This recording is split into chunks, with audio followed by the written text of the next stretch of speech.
Good afternoon. It's Tuesday, March the 15th, and it's 5 p.m. London time.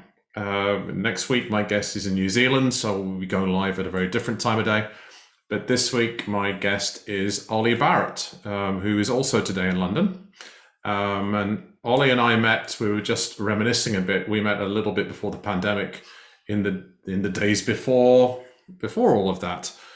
And there have been challenges to all of us, but Oli is well known as the most connected man in Britain and is often talking to even more people than I talk to. And I love the way you actually pivoted to how can I help people, what can I do, what can I share? So I'm sure you've got lots of stories to tell us, but welcome to What Comes Next Live, and tell us a bit about yourself and let's see what you want to talk about. Thank you, Tom, and kudos to you for doing this podcast. The reason we met is I'd seen so much of what you share literally on a daily basis, and so I was very much looking forward to meeting. And then we had this hiatus that you've hinted at for a couple of years, but I'm a huge admirer of how you, without fail, even if it's later in the afternoon, to say it's been a chill day today, you managed to put something out into the world. I honestly don't know how you do it. There must be days when you think, I don't want to do that. Yeah, and I remember from meeting you in person that you're one very much for turning the tables on someone like me, a professional coach, by asking questions, which is perfectly cool. The short answer is, which I've given before, is because a lot of people aspire to write daily or post daily.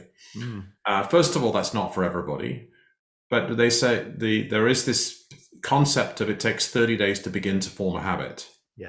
So then you just keep at it. And after about 100 days, people said to me, so how do you come up with things to write about? How do you do it? What's your method, etc.? And my simplified version was, I'm a writer, I write. Yeah. And then about a year later, a French gentleman called Remy Guillot was messaging me off Twitter going, I'm thinking about writing, and I kind of encouraged them. And his thing was longer form, but less often. And he wrote a thing about the reasons why people write. And one of them just said, was about writing to develop your thoughts. So Hemingway talked about sitting down at the typewriter and bleeding. And the other people talk about the tyranny of the blank page. But I sit down and I might have the germ of a thought in my mind. And then as I start writing it, something will happen. And sometimes my thoughts will develop as I write them. And so sometimes it can be simply an observation around, an awareness piece the other day, like I'm just going to take a chill day and that's the end of the story today. And other times I'll write something much more involved. But it's part of who I am now. I just take roughly an hour a day in writing. Yeah, I think it's so powerful. And I was thinking about it today. One of the things I love doing is hosting, broadcasting, comparing, if you like, events. And I hosted a 2-day event last week on a whole range of business topics. And today, back in the old days, blogging was much more common in my view, people actually taking the time to reflect on something they'd been through. And this entrepreneur, Kim, who has this wonderful company, Auris Tech, which does real-time sort of speech translation, if you like, for children to help their reading. And she just took the time to do a really thoughtful reflection on everything she'd taken from the conference, what she'd learned. And I thought, number one, that's an act of generosity. And number two, I bet that's also been very clarifying for her own thoughts.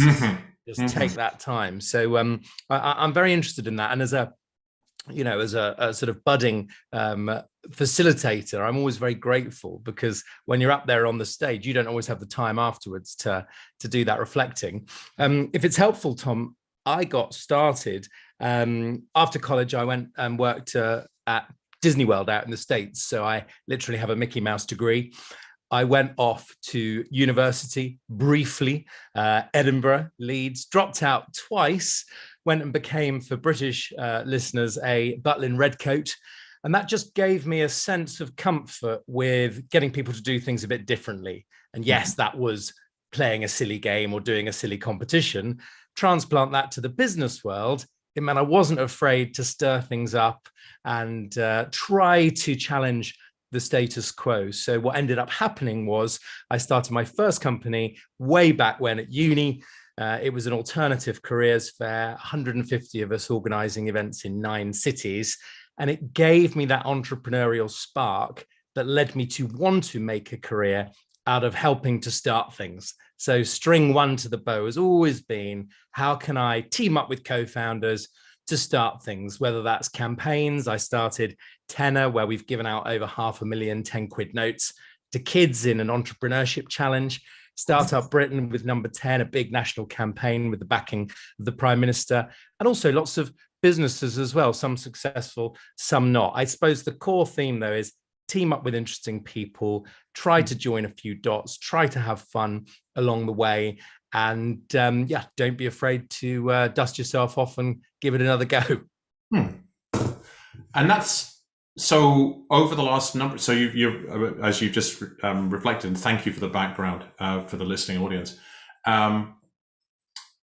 You started up a bunch of things very successfully, and in more recent years, it has been much more the focus on things like comparing, hosting, etc. That clearly got shut down radically, literally 2 years ago today, pretty much. In the UK, at least, was when things closed down. What went through your mind, and then once things had gone through your mind, what crystallized about starting things and joining the few dots and teaming with interesting people? Well, other than the concern around what was emerging from Wuhan and China, when the fact emerged that that meant no more events, to be brutally honest, Tom, my initial reaction was one of relief. I'd been doing way too many of them for my own health, physically and mentally. I was fairly shattered. And I thought, to be perfectly honest, if it gives me a few months off, then that's a good thing. And being normally very glass half full, I said to my wife, look, this could be nothing until September. So we might brace ourselves. Little did we know, of course, it would be 2 years. And as I was thinking through it, well, first of all, I thought, well, how can I be useful? Because, you know, I'm a shareholder in quite a few businesses, including a theatre business, immediately thrown into turmoil. So first of all, how can I be useful? So whether that was in practical terms, how can I help you to people around me? Whether it was literally hosting get-togethers online where people could share their, you know, whatever was on their mind and not feel guilty or afraid to do that. And then practically on a work front, my life was changed by a coach, actually, a brilliant guy, Eric Partiker. And I had a session with him and I said, well, I don't think I'll be doing any paid work for the year. As you know, Eric, I'd love to ladder up one day to broadcast, television, radio. And I think I'll be doing a lot of video calls. I can already tell that. And it was Eric that helped me join the dots. And he, as you're a brilliant listener, he listened and he said, do the video calls give you a chance to practice that broadcasting? And I thought, I think they do. And as if by magic, a day later, the phone was ringing saying, Oli, will you conduct a series of interviews from your living room? And one call led to another. And to cut a very long story short, I ended up spending 2 years on auto cues with earpieces, fielding questions from live and studio and virtual audiences, and doing something that I'd never have conceived I'd do 2 years ago, but hopefully being helpful along the way. And that's helped you, as you said, ladder up. Has that helped you move towards what might be next, or if that's TV, broadcast, etc.?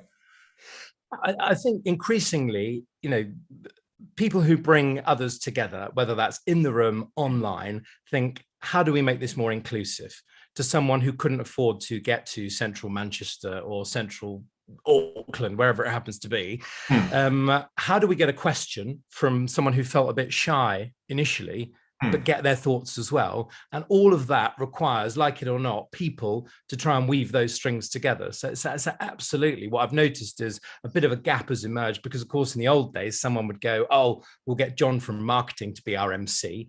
And now you throw all of the new gadgets and tools at John or Sue and they freak out a little bit more. So it's absolutely not something I've perfected, but I'm committed to getting really great at it, to give other people a really good experience of getting together. Because the one thing I do think, Tom, is the days of mediocre gatherings are probably gone. Because if you can stay at home, you probably will. I love that crystallized statement. The days of mediocre gatherings are gone. even in online, my own experience, which I think would be quite common among the audience, would be that I spent a lot of time on evening events in the first 3 or 4, 6 months of the pandemic. And then you'd start seeing an invitation to one, and you'd sign up for it, register for it, and they were often free or very inexpensive. And then you get on it, and the chat would be closed, and it would be one interviewee or a panel discussion, and there's no interaction with the audience whatsoever. And I'm going, they could have just sent me the recording. Yes. All right. So it's the idea of it being an event. And one of the ones that really struck me that people were getting it was a young person I know had a university graduation, and I will call out positively the university that got this right. It's Loughborough University. And in summer 2021, so obviously I'm not sure what they did in summer 2020, I wasn't involved, but summer 2021, they had graduations.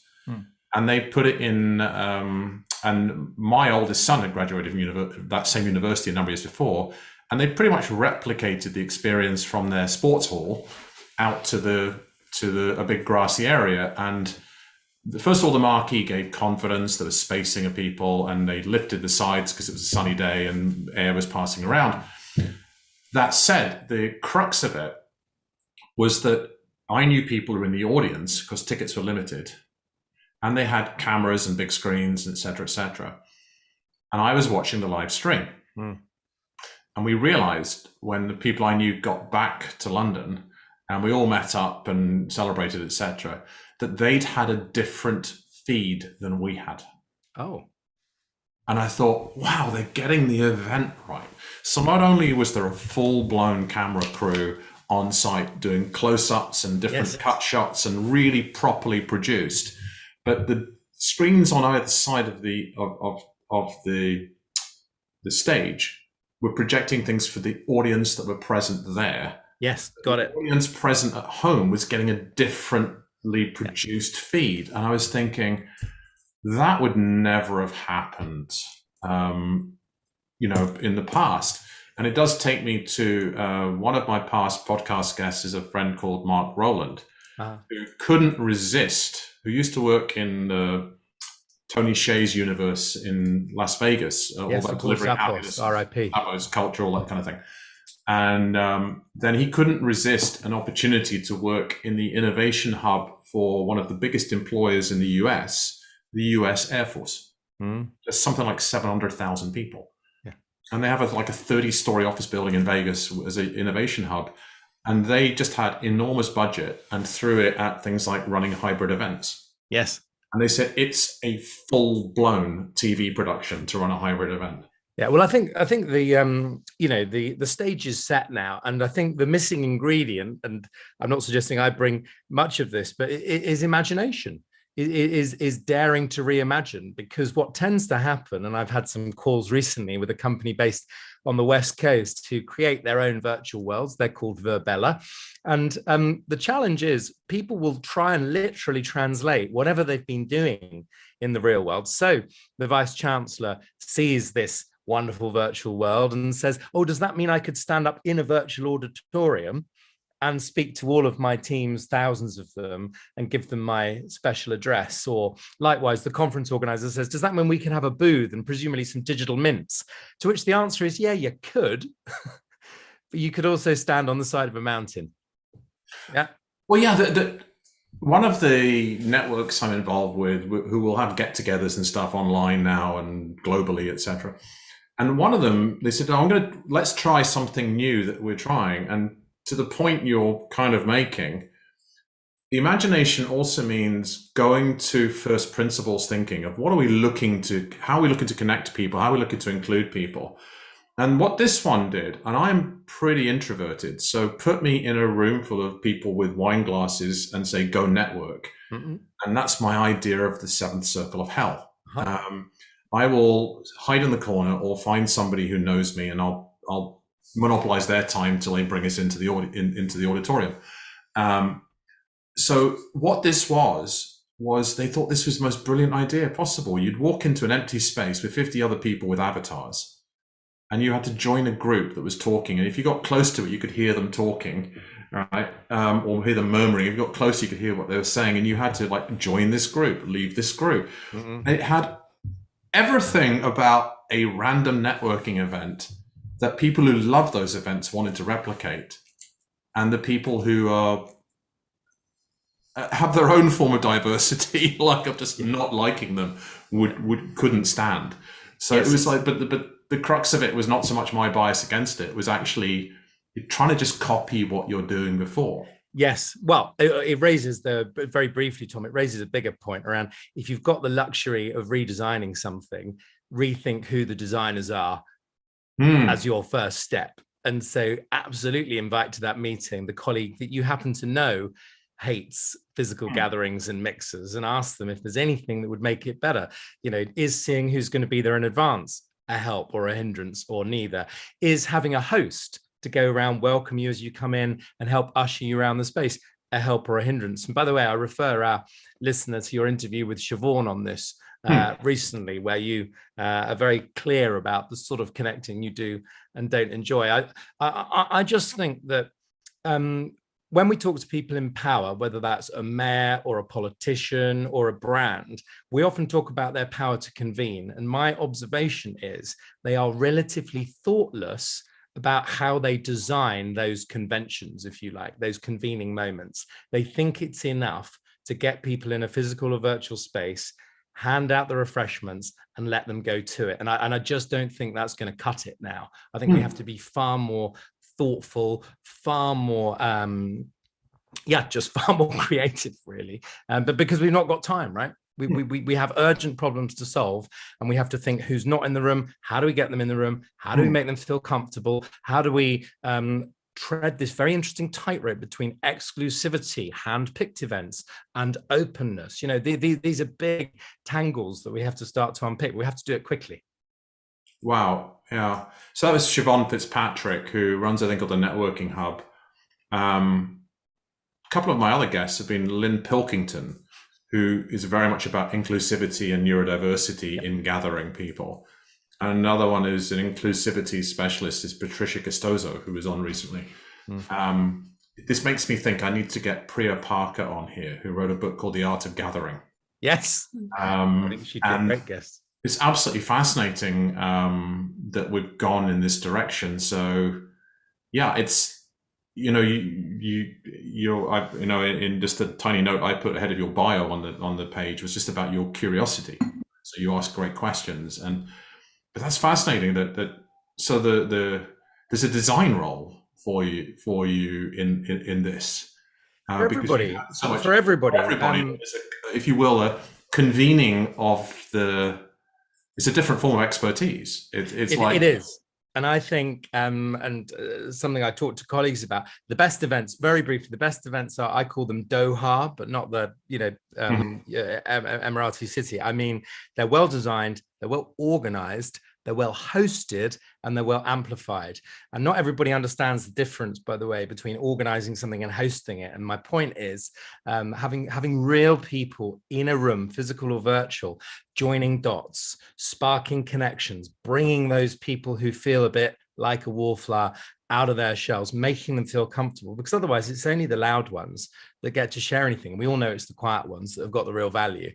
And by the way, going into schools with tenor, the single most powerful two things I say to kids, and I've been into dozens and dozens of schools, Tom. One is, I've met a lot of successful people and they're not good at everything. So the most successful people I meet have things they're not good at. And half the kids in the room grow sort of, 4 inches just hearing that thought. But the second observation I make is that the most successful people I've met are not the loudest ones. And again, by this time you've got the whole class listening, and it's a little tangent, but I think if anything post-pandemic, may we see the rise of the quiet ones. I can function very well in an extroverted space, and I'm a generally pretty good communicator verbally in writing. But yeah, the power of introverts is I'm trying to think of the author who wrote about this most Susan recently. Cain, was it Calm or Quiet? Susan Cain, yes, is absolutely a leader in this with a fantastic TED talk, and she really leads with some thoughts on this. You're absolutely right. Cain Cain. Yeah, so I'm also particularly fascinated now with neurodiversity, and as often happens, it's from a personal space, whether it's me or a family member or somebody else close to me.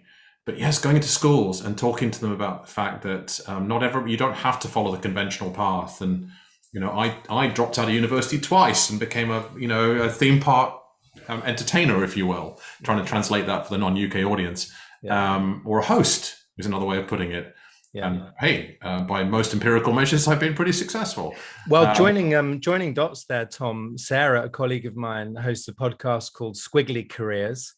And that plays to this idea that if you speak to any room of adults and you ask them to put their hand up if they're doing today what they thought they'd be doing when they were a teenager, a tiny number of hands go up. I think that's very, very interesting.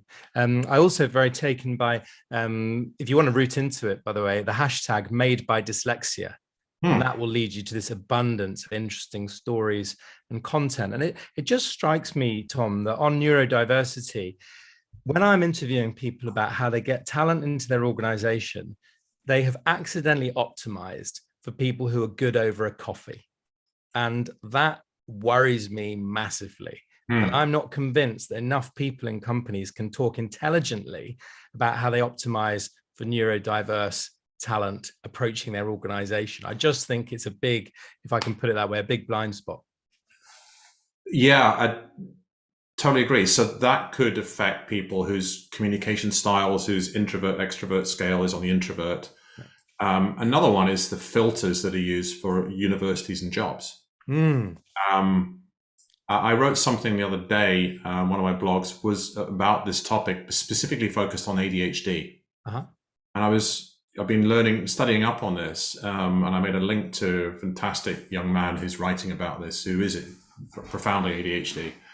And the two bits that I'd learned, one is that the ADHD people are time blind. They operate in two time frames, now and not now. So if I've got somebody I know who's ADHD that I want to be in touch with, let's say, should we talk at the weekend if they're several time zones apart, right? We go, sure, let's talk on Sunday. Crickets on Sunday, because they say it at the time and they mean it at the time, but it's just not now. So try to fit something like that in the education system. It's profoundly difficult. Now, linked to business, one of the things about there are different, obviously there are many differences, so I'm generalizing, but many ADHD people, as I understand it, the idea that they're constantly distracted and scattered is very much a misunderstanding. They're very creative. They're great problem solvers, right? And when they find something they're interested in, they are interest motivated, not importance motivated. So give them a task list, they're never going to do it. But get them something they're interested in. The average ADHD person will enter a space which we refer to as flow or in the zone 4 to 5 times a day and be highly focused. I mentioned this to somebody who works in science in inclusion, and they went, that's our whole R&D department. They can't stick to schedules, but when they get their head down, they don't lift it up. And without that, you wouldn't have, for example, Fleming going, what's that mold on the jelly tray, and focusing on that and inventing penicillin. Now ask most CEOs how often they get to be totally focused for an endless period of time on anything. And the answer is once a month or never. And how well would we benefit if we encourage these, you've talked about introversion, I've mentioned ADHD. If we really recognize that those types of diversity that our education system does not support. And, if you want really brilliant people to go into, say, let's just say investment banking, do you know what the prerequisite for investment banking to be really highlighted now is? A high-level maths degree or physics degree. Because they've established their filter is you need to be able to do that. So everybody who works at those investment banks generally went to a top college and did maths and or physics. Isn't that interesting? And are you thinking that could be problematic? Well, I think anything where we end up with groupthink, Yes. and we don't recognize the abilities of having or what it means to have a squiggly career, or they also often say now that a career is not a career ladder, it's a jungle gym, you jump around. Yes, that's right. But actually, just, in every corporation, and I work with quite large corporations sometimes, and I work on governance and boards and stuff like this, they always have a risk committee now, certainly since the GFC in 2008. And on that risk committee, they think about the risks that they're taking and how to manage their risks, etc. But if they all think the same and they've all had the same career path, the biggest risk is there's nobody in the room going, what about this angle? Well, that's right. And so I mean, Tom, this is why I long to come and see you for a coffee and maybe something else, just to continue this conversation, because I think in a world in which we're increasingly recorded as we are now, and minuted and noted, how confident are we still create space to take risks with ideas? David Ogilvy said the best ideas come as jokes, so make your thinking as funny as possible. Well, for some people, that means being provocative with your thinking. To others, that means treading a very fine line, actually, between causing upset and offense. So there's some thinking across there. But back in the middle of what you were saying, I think even the broad brushes are fascinating when we talk about, ADHD, dyslexia, for example. Right at the start of the pandemic, I was struggling with an aspect of my health, and someone, again, a coach, said to me, have you done a York test, which is just a personalized food test, a prick of blood, send it off and you get the results. Turned out I was allergic to cow's milk, or certainly highly intolerant, also yeast, also pork, also egg yolk. Making a tiny change to my diet completely changed my health within weeks in a way that I'd been struggling for years. And it just made the very obvious point to me that, yeah, we can read the top tips in our favorite newspaper about being healthy, but ultimately everybody's body is different. Yes. And I like that idea about everybody's brain being different. And when I interviewed Rajiv Day from Learnably, a marketplace for learning and development, he says when people join Learnably, they fill out what's essentially a user manual, which says, I'm Tom, and here's everything you might need to know about me in terms of what I love, what I don't love, how I work best. And that becomes almost the operating instruction for everybody to say, if we're going to go into this and be serious, there are a few things you should understand. But I think that idea of personalization is absolutely fascinating. What a great conversation we'd have and say, how does your brain work? And how does that differ to mine? And then we can understand how to get the best out of each other's brains. And we'll look back and suddenly realize we were going along at 18, 20%. That's a fascinating one. And I'm not going to, you mentioned this company that's doing this.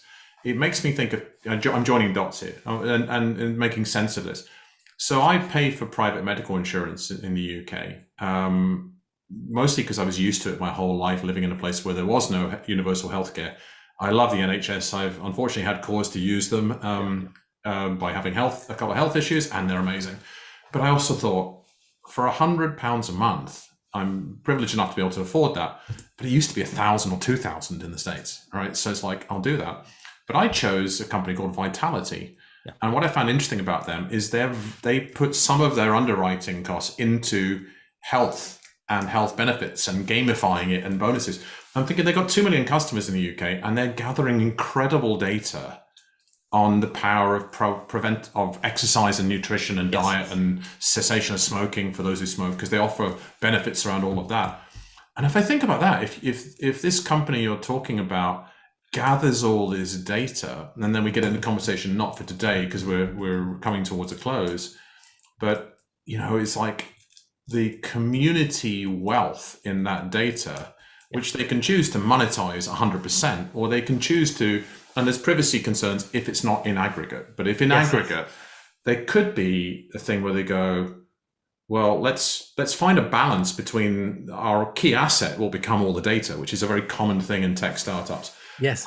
But do we monetize that 100%, or do we actually give that to the education system, or a bit of both?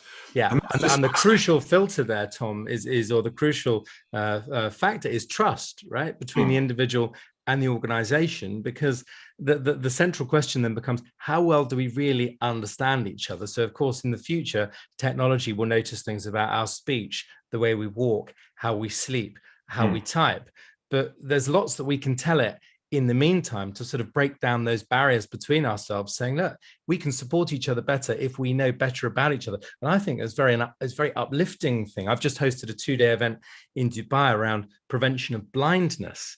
Did you know if you if you can't see, then you're looking at a 20% hit on your productivity, but forget your ability to pick tea or operate machinery, you're suffering a confidence hit. So in all forms, these lack of understandings are getting in our way. They're the sort of handbrakes on all of us, which, if nothing else, now we ought to wake up to those. Well, to move towards wrapping up, because I like to keep these relatively compact and not go too far over 30 minutes. And I will always give my guest pretty much the last word, but I'm looking to pull together some of the thoughts. Your thought at the beginning of the pandemic was, how can I be useful? And you are somebody who connects and brings people together. I also was interested in the piece about that you like starting things. You like, teaming up with interesting people, join a few dots and start things. And for those who are involved in startups and entrepreneurial stuff, it's a really important thing, which we can always talk about another day. And let's meet up in town in London sometime and solve some more problems of the universe. Is that there's a big distinction between somebody who starts things and somebody who builds things. And I think it's really wonderful to go, actually, I'm a starter, right? And you can still remain connected and say, how can I help? And you're a shareholder in different businesses, etc. But that's, as somebody who has mentored, I don't coach startups anymore, but as somebody who continues to mentor people in startups and growth companies, that's often one of the most challenging conversations. It's like, the person, the visionary founder, startup energy connector is very often not the person who's the get in the trenches and spend a couple of years building it person. Yeah. That's but actually having that awareness helps you actually go, well, where is my ikigai? And speaking of that, the person who came up with that 4 Venn diagram circle thing is Mark Wynn. That's right. Who's a guest on the show in a few weeks. He is. And the idea of what am I good at? What do I love? Yeah. What does the world need and what can I be paid for? And finding that overlap. Yeah. Well, you're kindred island spirits, you and Mark Wynn, aren't you, really? And I'm delighted your paths have fully crossed. I mean, I just think perhaps it builds into the self-awareness point, maybe. I just knew from a relatively early business phase that I didn't want to do things on my own. So right. I'm always thinking, how might I turn that potential weakness into a strength? And frankly, there is a strength in somebody doing multiple things because you can cross-pollinate ideas. I had dinner last night with some amazing co-founders. I'm a shareholder in their company. And the compliment they paid me was, you remind us why we got started. We've got into the weeds and you helped us rethink. And that's a compliment. And you're great at that as a sounding board, Tom. I think a great myth that a lot of people suffer with, I think, which says, I must become irreplaceable. That's the secret. That's the secret, because then they can never get rid of me. And I think that's really flawed. And I think Charles Saatchi said, if people who are irreplaceable can't be promoted. And I think what that means in entrepreneurship is people who are irreplaceable can't move on. And that's a problem, not just for the organization, but also for the individual, because I think exciting lives contain many, many chapters, certainly many chapters. And so you've got to think, A, how does this thing continue if I go under a bus? But B, if I did get wiped out, how strong would that organization be? And if the answer's just as strong as it was when you were around, well, fine, but it's definitely worth a longer conversation. Well, and I can't help but jump in on that. And we could do this all day. We'll have to stop at some moment. One of the early business books I read in my 30s, I started to look at, okay, let me really start researching this. Once I built a foundation, was Jack Welch's autobiography when he retired as CEO of what was at that time the biggest company in the world, General Electric, GE. And there were people who developed Six Sigma as a method of effective management. And the piece I took out of his book was, and he was a very confident man, perhaps bordering on less positive traits. But the piece I took out was the first thing you should do upon being promoted to a new management role is identify your successor. Yeah. Because you will need to be moving on to the next thing. And I was quite literally this week mentoring somebody in their mid-30s on their career development. And I said, having coached them towards what they want to do is just stay in the same organization and develop. And I went, great. Okay, so what does that look like? And when would that happen? I said, so it turned out they got a conversation with their boss in a few weeks. And I said, okay, I'm ready for your role in a period of years, right? So let's talk about what do I need to do to develop my team, and also ask your boss a bunch of questions about what's different in their role to what they see you do, and what might they be doing next. Great question. Never thought about it in that way. It says, well, look at the level of what's next for you, and therefore where are you now? What do they see in their own role and your role? And just have the open conversation, or remove the fear. Have the trust and have the confidence. Anyway, sorry, we could talk for ages. To be continued. To be continued, and I'll have your people Tom. talk to my people as we bullshit away. But you do have a team Barrett, whereas I have the amazing Katie, and everybody should have a VA, if not more, because the ADHD. I'm on the ADHD spectrum at some level for sure. We all are, and part of me is the one thing I do not enjoy doing is managing my diary. So I have somebody do that for me, no matter how quiet it is. Let me shut up and hand over to you, Oli. What are your thoughts from the conversation today, and what would you like to leave with people? Oh, I'm just calling myself out really on all these things, because I can get to stage 2, which is looking back at conversations I've been having on ADHD or dyslexia, neurodiversity, designing events. But then quite quickly I call myself out going, are you really living that? Do you actually understand in depth? Well, not in depth, but, are you triggering and making those conversations happen? Are you absolutely convinced that the next 2 events you're lined up to host, the guests will have a good navigating experience through the event? So my final thought is just call myself out. I wrote a course in lockdown on building better networks, and the reason I wrote it was to call myself out, because it's all very well writing a chapter on how to send a long shot email, but I end up asking myself, have you sent one of those today? Write a chapter on keeping in touch. How good are you at keeping in touch? So forgive the self-indulgent reflection, but for anyone tuned into this, please note to self, received loud and clear. And what we've opened is a series of important topics, but that's just chat until we put it into deeds. Well, I will finish off on something, which is when I had Patricia Gustoso on this, she asked me, she talked about making your website inclusive. And I literally went to her afterwards and had her consult on my website and made some subtle changes on that. So I called myself out. And I talk about open leadership, that there are 2 sets of 2 traits that the leaders we need for today and tomorrow have. First of all, to be brave and hungry, right? To have that ambition. However, those in isolation could be the sort of toxic old school command and control. So the other 2, which goes so much with it, are being open and humble. And thank you for modeling that in your close. Thank you, Tom. Thanks for having me. And you got me thinking about accessibility on my site. The subtitles campaign has inspired me to put subtitles on the things I put out from now on. But I know we must close. But Tom, thanks to you for all you do, and keep at it. Thanks so much for having me. It's an absolute pleasure, and I look forward to seeing you in IRL soon. Thanks, Tom. Thank you, Oli.